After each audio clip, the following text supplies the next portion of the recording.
Les automobilistes français se trouvent face à un nouveau scandale signé Bercy. En octobre 2025, le gouvernement français a tenté de porter un coup de poignard dans le dos des 400 000 utilisateurs d'E85 en multipliant par 4 la fiscalité sur ce carburant. De 0,71 € le litre, l'E85 serait passé à 1,20 € d'ici 2028. Une hausse de 380% qui aurait rayé d'un trait l'avantage économique de ce carburant 100% français. Heureusement, face au tollé général, le gouvernement a reculé en quelques jours seulement. Mais cette tentative révèle une contradiction étatique ahurissante et une méconnaissance totale des enjeux énergétiques français. Comment justifier une telle contradiction? Économiser avec l'E85 d'un côté, le taxer de l'autre. Pendant que l'État convertit massivement ses flottes à l'E85 pour économiser 28,7 millions d'euros par an, il tentait dans le même temps de massacrer fiscalement ce même carburant pour les citoyens ordinaires. Cette affaire dépasse largement la simple question fiscale.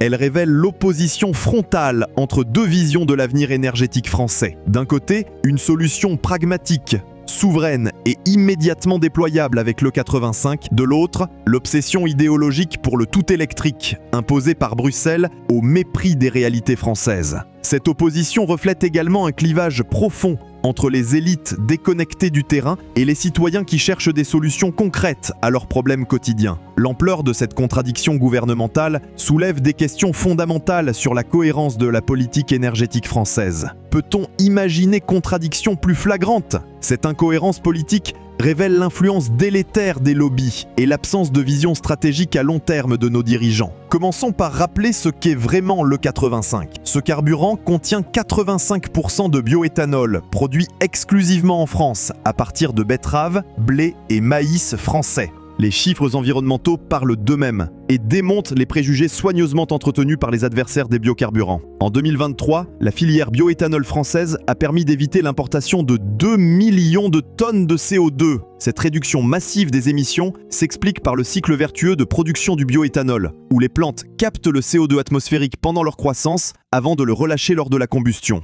L'E85 réduit de 50% les émissions de CO2 par rapport à l'essence classique, de 90% les particules fines et de 30% les oxydes d'azote. Ces performances environnementales remarquables sont obtenues sans subventions massives, sans infrastructures coûteuses, sans dépendance technologique étrangère. Cette efficacité écologique immédiate contraste avec les promesses lointaines et incertaines du tout électrique. Le bilan carbone global de l'E85 intègre toute la chaîne de production, depuis la culture des plantes jusqu'à la combustion finale. Les études d'analyse de cycle de vie les plus récentes confirment une réduction d'au moins 50% des émissions de gaz à effet de serre par rapport aux carburants fossiles. Cette performance s'améliore encore avec les techniques agricoles modernes qui optimisent l'usage des engrais et réduisent la consommation d'énergie lors de la transformation. Pour l'automobiliste, l'E85 représente une économie moyenne de 729 € par an sur 13 000 km parcourus. Cette économie substantielle s'explique par un prix à la pompe divisé par 2 par rapport à l'essence traditionnelle grâce à une fiscalité réduite justifiée par les bénéfices environnementaux du carburant. L'investissement initial pour convertir un véhicule à l'E85 oscille entre 800 et 1000 € selon le type de moteur. Cette somme se rentabilise généralement en moins d'un an pour un automobiliste parcourant 15 000 km annuels. Cette rentabilité rapide explique l'engouement croissant des particuliers pour cette technologie accessible et économique. Le marché témoigne de cette réussite indéniable, avec des chiffres en progression constante. Les ventes d'E85 ont été multipliées par 2,6 depuis 2020. Le parc compte désormais 400 000 véhicules équipés, alimentés par 3 800 stations-service, soit 40% du réseau français. Cette croissance naturelle s'appuie uniquement sur l'attractivité du produit, sans contraintes réglementaires ni subventions massives. Cette progression organique du marché contraste avec la stagnation des ventes de véhicules électriques, qui nécessitent des aides publiques considérables pour maintenir un semblant de dynamisme commercial. Les consommateurs votent avec leur portefeuille et leur choix s'oriente massivement vers des solutions pratiques et économiques comme l'E85, plutôt que vers des technologies contraignantes et coûteuses. La répartition géographique des stations E85 révèle une implantation particulièrement forte dans les zones rurales et périurbaines, où les besoins de mobilité sont les plus importants. Cette distribution reflète une demande authentique des territoires, plutôt qu'une stratégie marketing imposée d'en haut. Les distributeurs indépendants ont d'ailleurs été les premiers à proposer l'E85, devançant les grandes enseignes pétrolières. Mais voici où la situation devient surréaliste. Pendant que Bercy préparait cette taxation assassine, l'État français menait tambour battant la conversion de ses propres flottes à l'E85. Police, gendarmerie, douane, 40 200 véhicules officiels roulent désormais au bioéthanol français, pour une économie budgétaire de 28,7 millions d'euros par an. Cette conversion massive des flottes publiques n'est pas le fruit du hasard. Les services de l'État ont calculé que l'E85 représentait la solution la plus économique et la plus pratique pour leur flotte captive. Que penser d'un État qui punit ses citoyens pour avoir choisi une solution qu'il utilise lui-même ? Les économies budgétaires réalisées permettent de financer d'autres équipements ou de réduire les coûts de fonctionnement des services publics. Cette logique comptable implacable démontre l'intérêt objectif de l'E85 pour toute flotte parcourant de nombreux kilomètres. Les retours d'expérience des services publics utilisateurs d'E85 sont unanimement positifs.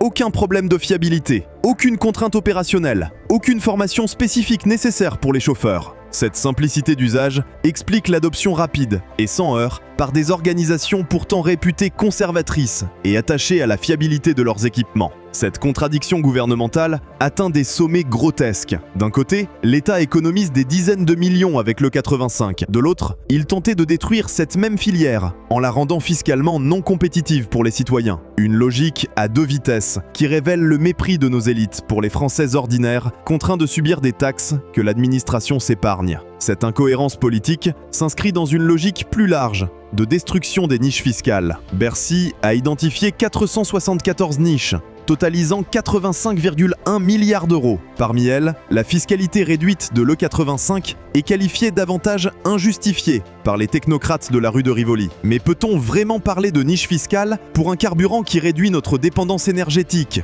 crée des emplois français et diminue nos émissions de CO2 ? Cette vision purement comptable ignore les externalités positives considérables générées par la filière bioéthanol. Les emplois créés dans l'agriculture et l'industrie, les économies sur la balance commerciale, la réduction des coûts de santé publique liés à l'amélioration de la qualité de l'air. Tous ces bénéfices disparaissent des calculs étriqués de Bercy. Cette tentative de taxation révèle en réalité l'influence délétère des directives européennes sur la politique énergétique française. Bruxelles pousse à marche forcée vers le tout électrique, avec l'interdiction des moteurs thermiques en 2035. Dans cette logique dogmatique, toute solution alternative devient suspecte, y compris quand elle est plus efficace et plus pragmatique que les options officiellement promues. L'Union européenne refuse obstinément d'inclure les biocarburants dans sa définition des carburants neutres pour l'après-2035. Cette passivité française face aux intérêts de notre filière agricole et énergétique interroge sur les véritables motivations de nos dirigeants. Nous possédons l'un des meilleurs savoir-faire mondiaux en bioéthanol, une production entièrement souveraine, une filière créatrice d'emplois ruraux. Et pourtant, nos représentants à Bruxelles semblent plus soucieux de suivre l'agenda allemand du tout électrique que de défendre l'excellence française. Cette soumission volontaire à l'idéologie bruxelloise s'explique peut-être par la capture intellectuelle de nos élites par les lobbies de l'électrique. Les constructeurs automobiles, les énergéticiens, les géants de la technologie, tous poussent dans la même direction, celle d'une électrification massive qui profite à leurs intérêts industriels. Les biocarburants produits localement échappent largement à cette logique de concentration industrielle. Cette soumission idéologique a des conséquences concrètes, dramatiques pour l'industrie automobile française. Aucun constructeur automobile français ne propose aujourd'hui de véhicules flex carburant d'origine, malgré une demande croissante du marché. Ford domine ce segment à 96% avec des modèles adaptés depuis l'usine. Nos constructeurs nationaux préfèrent investir des milliards dans l'électrique incertain plutôt que de valoriser une technologie française éprouvée. Cette absence de l'offre française sur le marché du flex carburant illustre parfaitement l'aveuglement de nos industriels. Stellantis et Renault disposent pourtant de toutes les compétences techniques pour proposer des véhicules E85 d'origine. Mais ces groupes préfèrent suivre les injonctions européennes plutôt que de répondre aux attentes de leurs clients français. Cette stratégie les prive d'un avantage concurrentiel significatif sur leur marché domestique. La tentative de taxation de l'E85 révèle aussi l'hypocrisie fondamentale de la politique écologique française. Comment justifier une hausse fiscale sur un carburant qui divise par deux les émissions de CO2 ? Comment expliquer qu'on taxe davantage un carburant vert français que les hydrocarbures importés qui enrichissent les dictatures pétrolières et dégradent notre balance commerciale ? Cette incohérence s'explique par la capture idéologique de nos élites par le dogme électrique. Dans cette vision binaire, seule l'électrification massive peut sauver la planète. Toute solution intermédiaire, même plus efficace à court terme, devient un obstacle à l'avènement du paradis électrique promis par les gourous de la transition énergétique. L'absurdité atteint son comble quand on compare les soutiens publics accordés aux différentes filières énergétiques. L'électrique bénéficie de dizaines de milliards d'aides, directes et indirectes. Bonus à l'achat, infrastructures de recharge, exonérations diverses. Le 85, lui, ne demandait que de conserver sa fiscalité réduite pour rester compétitif. Une modestie qui contrastait avec les exigences financières pharaoniques de la filière électrique. Cette disproportion dans les soutiens publics révèle une discrimination